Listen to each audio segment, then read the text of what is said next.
Hello, ഇന്ന് നമ്മൾ ഉണ്ടാക്കാൻ പോണത് അടിപൊളി കറിയാണ് കേട്ടോ. മോര് കാച്ചിയത്, അതും വെണ്ടക്ക വെച്ചിട്ട് മോര് കറി നിങ്ങൾ കൂട്ടിക്കണം. കൂട്ടേണ്ടത് തന്നെയാണ് കേട്ടോ. അടിപൊളി ടേസ്റ്റാണ്.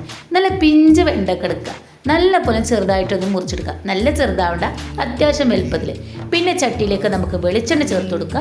വെളിച്ചെണ്ണ നല്ല ചൂടായി വരുമ്പോൾ ഒരു ചെറിയൊരു സ്പൂണ് ഉലുവ, അതേപോലെ ചെറിയൊരു സ്പൂണ് കടുക്, പിന്നെ കുറച്ച് വലിയ ജീരകം.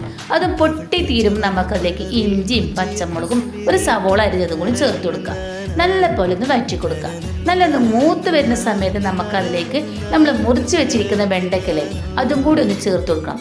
ഈ സമയത്തൊന്നും തക്കാളി ചേർക്കരുത് കേട്ടോ. വെണ്ടക്കൻ്റെ കൂടെ തക്കാളി ചേർക്കുമ്പോഴല്ല, തക്കാളി ആ വെണ്ടക്കൻ്റെ വഴുവഴുപ്പ് പോകൂല.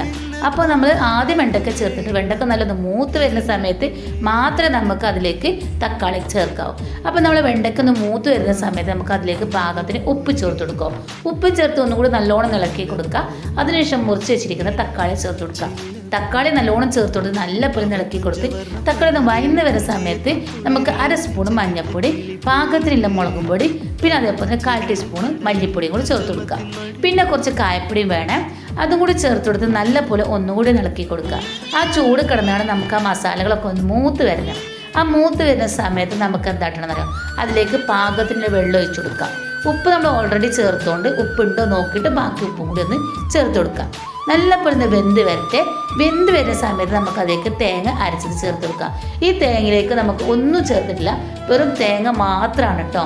ഇനി പാകത്തിന് വെള്ളം ഒഴിച്ചു കൊടുത്തതിന് ശേഷം നല്ല പോലെ ഒന്ന് കറി അയച്ചെടുക്കുക. ഇതുപോലെ നല്ലപോലെ ഒന്ന് അഴിഞ്ഞു വരുന്ന സമയത്ത് നമുക്കതിലേക്ക് പാകത്തിന് കുറച്ചും കൂടി വെള്ളം ഒഴിച്ചു കൊടുക്കുക. പിന്നെ നമുക്കതിലേക്ക് വേണ്ടത് നല്ല കട്ട തൈരാണ് കേട്ടോ. ഈ കട്ട തൈര് ഞാൻ ഓൾറെഡി മിക്സിയിലൊന്നും അടിക്കാതെയാണ് ചേർത്തിക്കുന്നത്.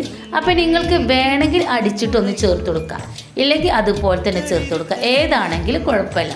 അപ്പം നമ്മളിതിലേക്ക് നല്ല പുളിയുള്ള തൈരായതുകൊണ്ട് തന്നെ 2 കയ്യിൽ തൈരാണ് ചേർത്ത് കൊടുക്കുന്നത്. ഇനി നമുക്ക് നല്ല പോലെ ഒന്ന് ഇളക്കി കൊടുക്കാം. നല്ലോണം ഒന്ന് ഇളക്കി കൊടുത്ത് ഇനി അധികം തിളക്കൊന്നും വേണ്ട, നമ്മൾ ഒഴിച്ച തൈരൊന്ന് ചൂടായാൽ മതി.